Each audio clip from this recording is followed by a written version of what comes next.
Olá, o vídeo já vai começar, mas antes, se inscreva aqui no canal, ative o sininho e compartilhe.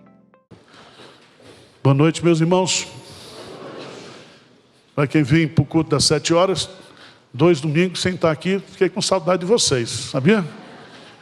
Quem ficou com saudade de mim aqui, levanta a mão. Eu dou um desconto do dízimo, só para você falar a verdade. Mas é muito bom voltar para casa. Somos uma família que está meio repartida, né? Mas nós vamos conseguir o local, se Deus quiser. Para a gente reunir todo mundo. Porque você que está aqui no culto das 7, não conhece o pessoal que vem no culto das 8 da manhã. Por isso que a semana que vem, nós vamos fazer um cultão, começando às 8 da manhã e terminando às 8 da noite. Eu quero ver você dizer para mim que não teve lugar para você sentar aqui no auditório. Nós vamos ter uma jornada de oração e de culto aqui, para a gente se conhecer mais, para a gente se fortalecer, orar pelo avivamento. Eu quero falar nessa noite sobre a importância da visão espiritual para a nossa vida como crentes e para a nossa vida como igreja. Nós devemos nos mover de acordo com a visão espiritual. Amém? 2 Reis, capítulo 6.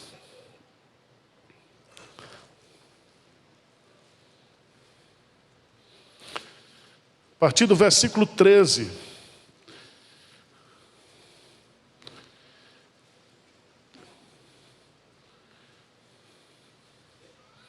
Diz assim: ele disse: ide e vede onde ele está, para que eu mande prendê-lo. Foi-lhe dito: eis que está em Dotã. Então enviou para lá cavalos, carros e fortes tropas. Chegaram de noite e cercaram a cidade. Tendo se levantado muito cedo o moço do homem de Deus, e saído, eis que tropas, cavalos e carros haviam cercado a cidade. Então o seu moço lhe disse: ai, meu senhor, que faremos? Ele respondeu: não temas, porque mais são os que estão conosco do que os que estão com eles. Vamos ler juntos, versículo 17. Orou Eliseu e disse: Senhor, peço-te que lhe abras os olhos para que veja. O Senhor abriu os olhos do moço e ele viu que o monte estava cheio de cavalos e carros de fogo em redor de Eliseu. Amém.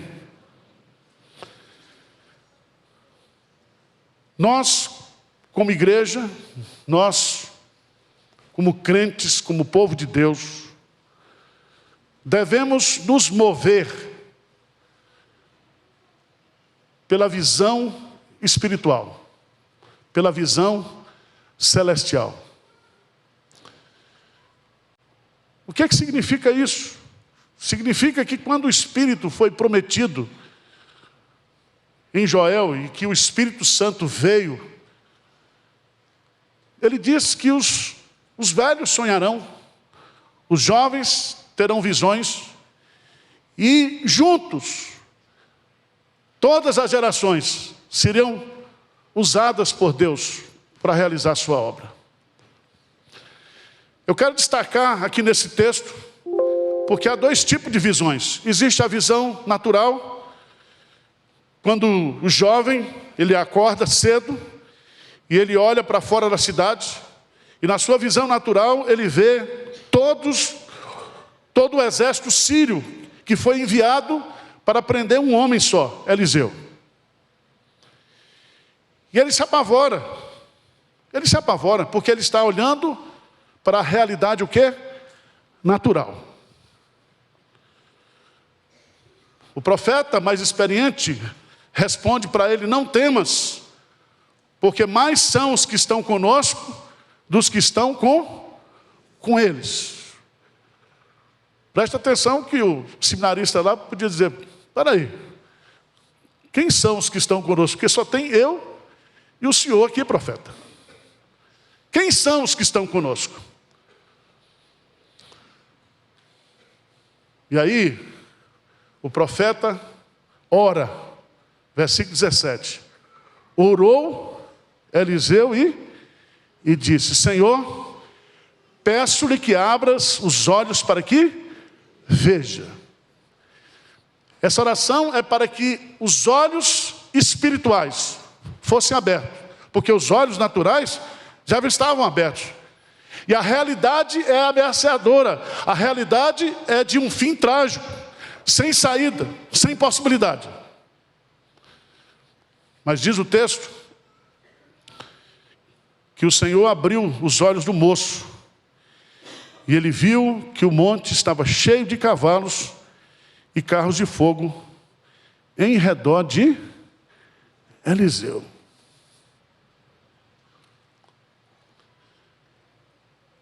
Isso faz diferença para você na sua vida ou não? Nós, como povo de Deus, vamos agir e vamos nos mover olhando para o natural ou para o sobrenatural? Nós vivemos e marchamos não por aquilo que vemos, mas por aquilo que cremos.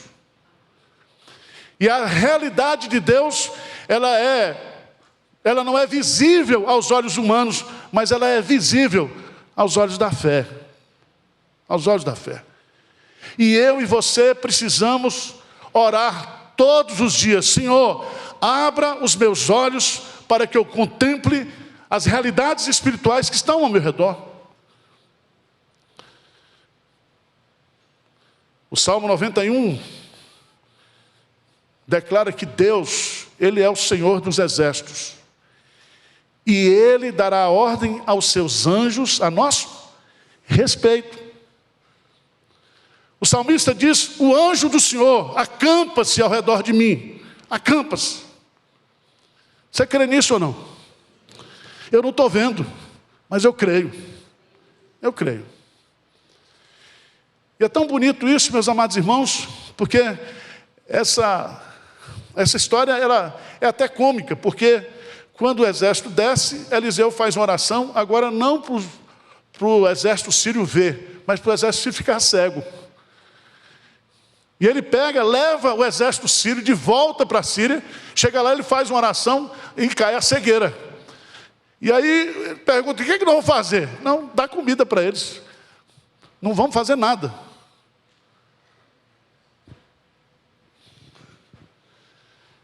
Eu queria tirar algumas lições, porque Davi faz uma oração lá no Salmo 119.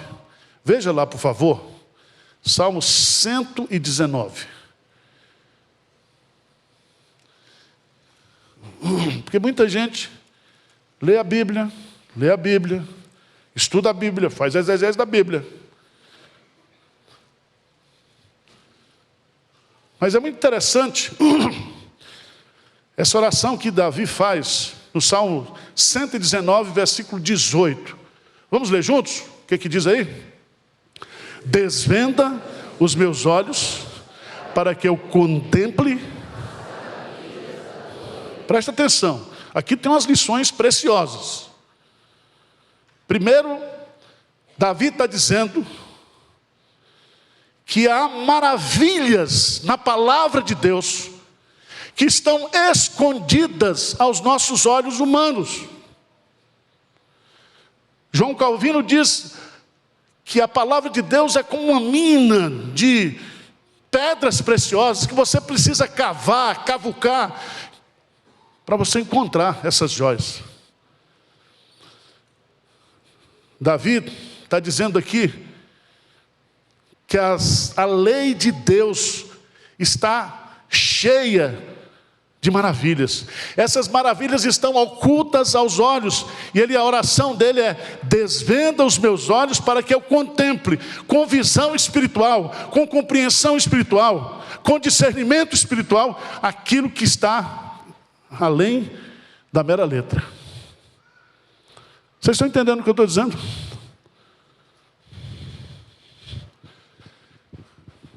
Há muitos assuntos que eu queria abordar, detalhes sobre esse aspecto.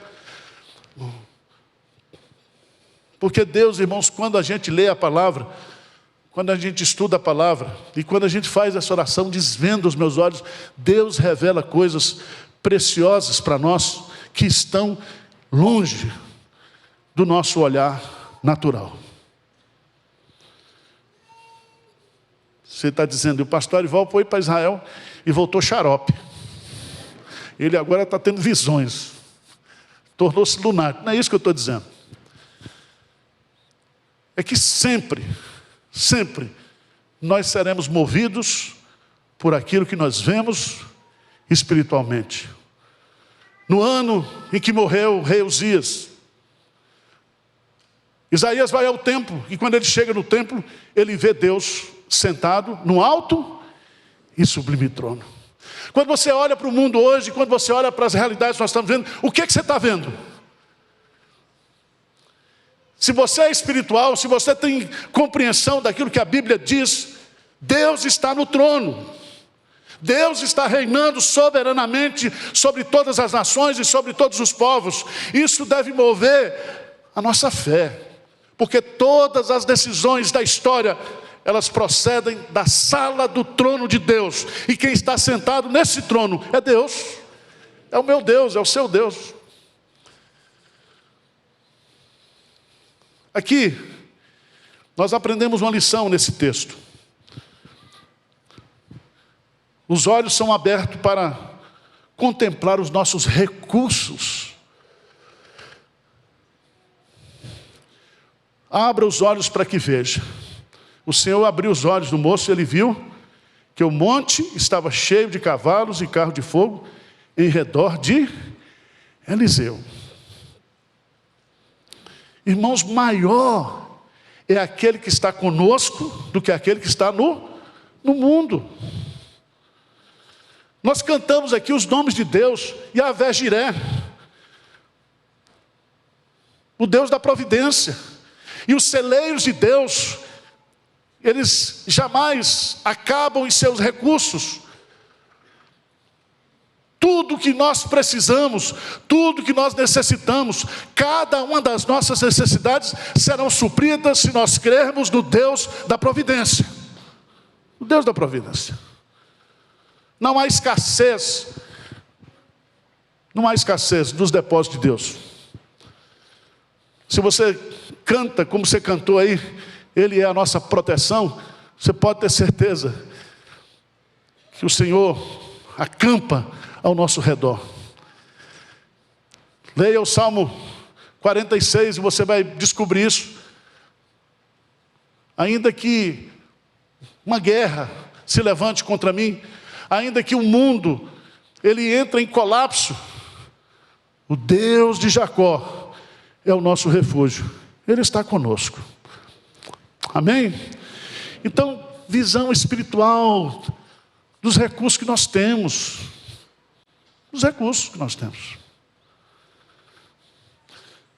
Mas em segundo lugar,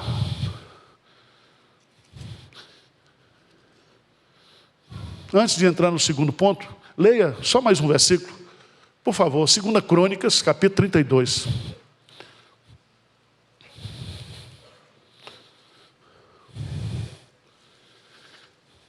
O rei Ezequias está sendo ameaçado por Senaqueribe. Senaqueribe já tinha destruído o reino norte, e agora queria entrar em Judá, destruir o reino sul. E Ezequias então resiste a Senaqueribe.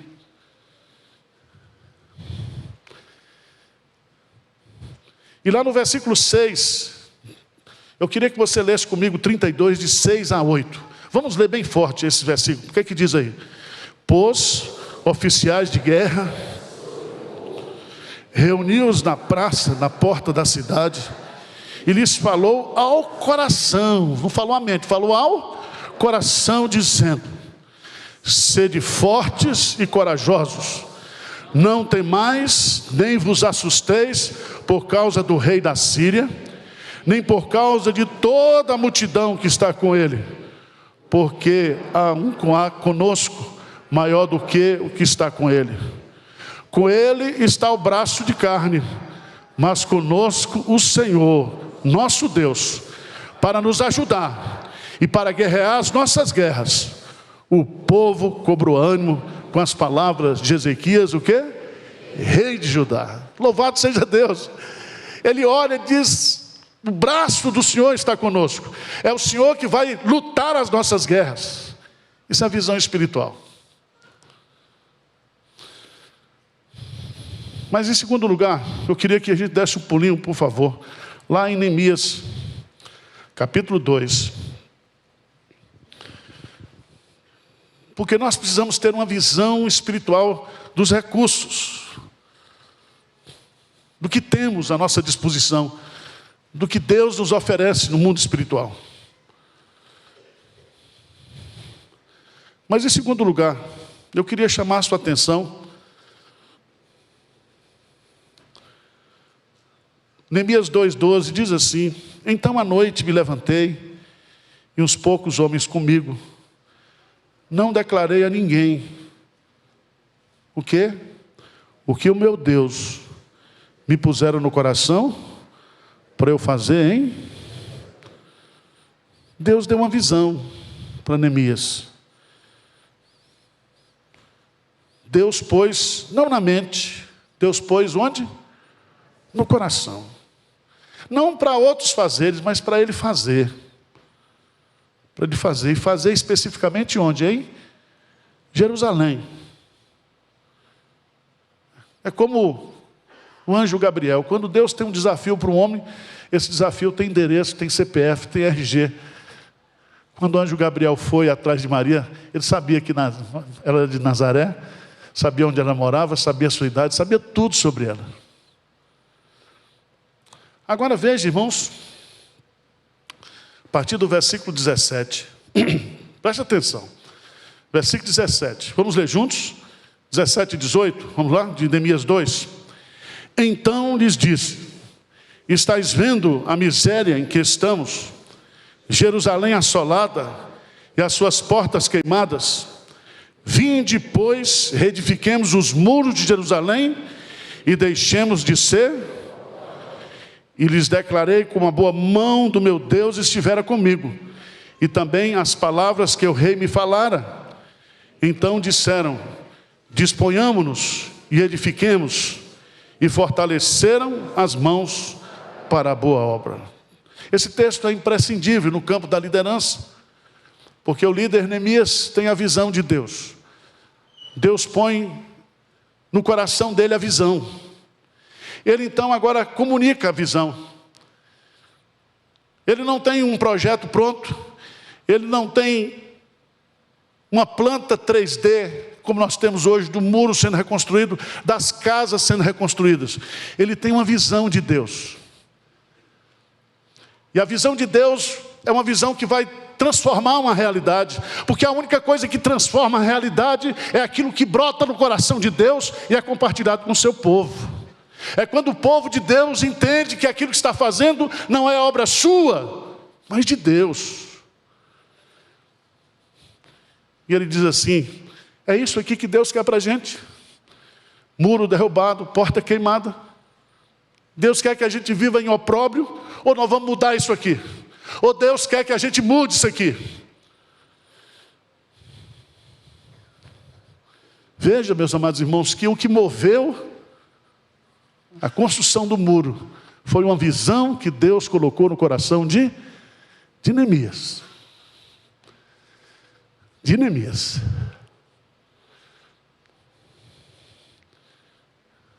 Qualquer transformação que for acontecer na obra de Deus, em qualquer área da obra de Deus, tudo nasce com a visão espiritual. É assim que Deus age. É assim que Deus agirá até o fim. Jesus, quando foi para a cruz, ele viu o penoso trabalho de sua alma e ficou o quê? Satisfeito. E Hebreus capítulo 12 diz por contemplar a alegria dos resultados da sua obra, ele suportou tamanha oposição dos homens. Ele realizou a sua obra, porque ele tinha uma visão dos resultados, da concretização da obra da redenção. Nós precisamos de visão para trabalhar. Nós precisamos de visão para nos mover. Nós precisamos de visão de Deus para sermos agentes de transformação. Para mudar realidades, é através dessa visão que Deus coloca no nosso coração. Mas por fim, eu quero ir para João capítulo 4. João capítulo 4.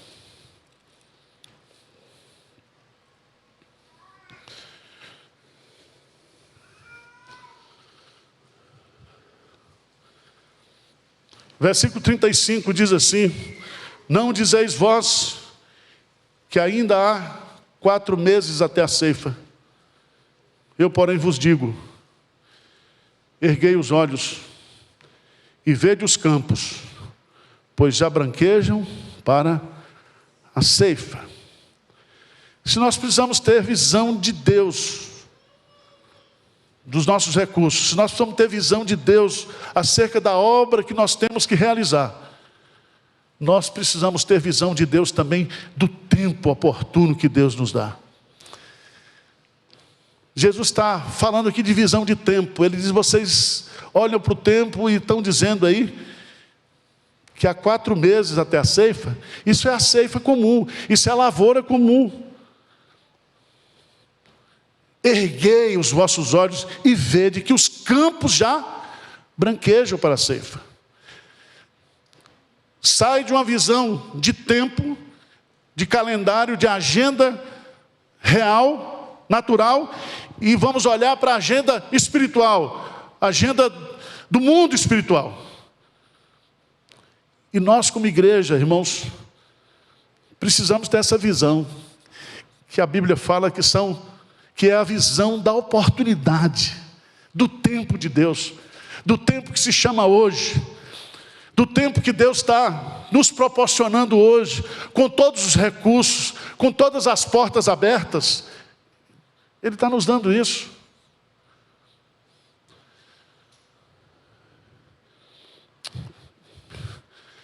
Quando Deus levantou o movimento da reforma, antes, vamos pensar, quando Jesus Cristo veio, ele veio na plenitude dos tempos. E Deus preparou o mundo para que Jesus Cristo viesse. Ele mandou a Pax Romana, ele colocou o Império Romano para abrir todas as estradas. Ele desenvolveu uma cultura helênica, em que todos falavam a mesma língua. Ele preparou todas as coisas. E Jesus veio. E o Evangelho, em 30 anos, ganhou o mundo. No século XVI, a reforma protestante, surge a renascença, o interesse pelos clássicos, a volta à literatura, a criação da imprensa, as grandes empresas, que faziam viagens para ganhar os novos continentes, tudo preparado. E Deus manda o quê? A reforma protestante. Primeira coisa que Lutero faz, surgiu a imprensa, ele imprime a Bíblia. Se Lutero vivesse hoje, a primeira coisa que ele fizesse, ele ia botar um canal no YouTube. Ponto reformado. Lutero.com.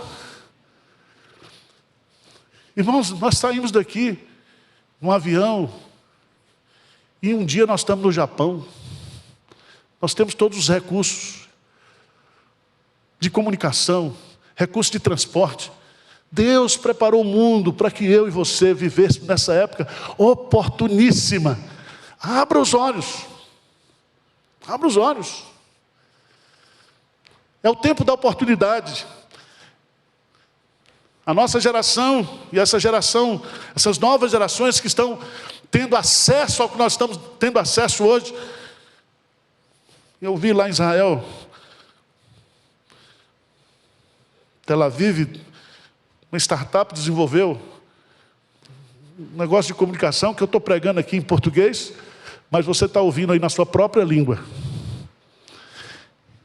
Você já pensou um negócio desse? Aí eu vou falar em línguas, você já pensou? Inteligência artificial. Deus está nos dando tudo, tudo. Nós precisamos abrir os nossos olhos e ver o que Deus está fazendo e o que Deus quer fazer. Amém? Como igreja, nós vamos orar nesses dias, orar semana que vem. Senhor, abra os meus olhos para que eu possa ver. Me dê visões, me dê interpretação de tudo que está acontecendo. Abra os meus olhos. Abra os meus olhos para que eu contemple aquilo que está além da mera letra. Fala comigo, comunica comigo, Senhor. Me dê ideias, me dê sonhos, me dê projetos. Coloca no meu coração coisas para eu fazer. Esse é o nosso desafio como igreja. Amém? Vamos orar? Senhor Deus, abra os nossos olhos, Senhor. Abra os nossos olhos espirituais. O Teu Santo Espírito habita em nós para nos iluminar, para nos ensinar, para trabalhar na nossa mente, na nossa inteligência, nas nossas emoções, no nosso coração, para compreender os Teus desígnios, os Teus planos, os Teus projetos, Senhor. Nós não queremos ser melhor do que ninguém, nós não queremos aparecer, nós não queremos promoção humana, glória humana, que isso é loucura, porque o Senhor não divide a sua glória com ninguém, mas ajuda-nos a viver e a nos mover no sobrenatural.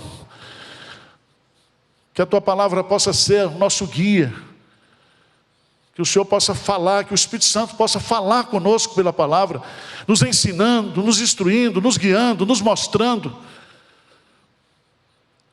e que nós sejamos uma igreja relevante, uma pessoa relevante, nesse contexto de tanta superficialidade, de tanto descrédito. Usa-nos, Pai, usa a Tua igreja, usa os Teus filhos, nesse tempo de oportunidade. Essa é a nossa oração, em nome e por amor de Jesus. Amém.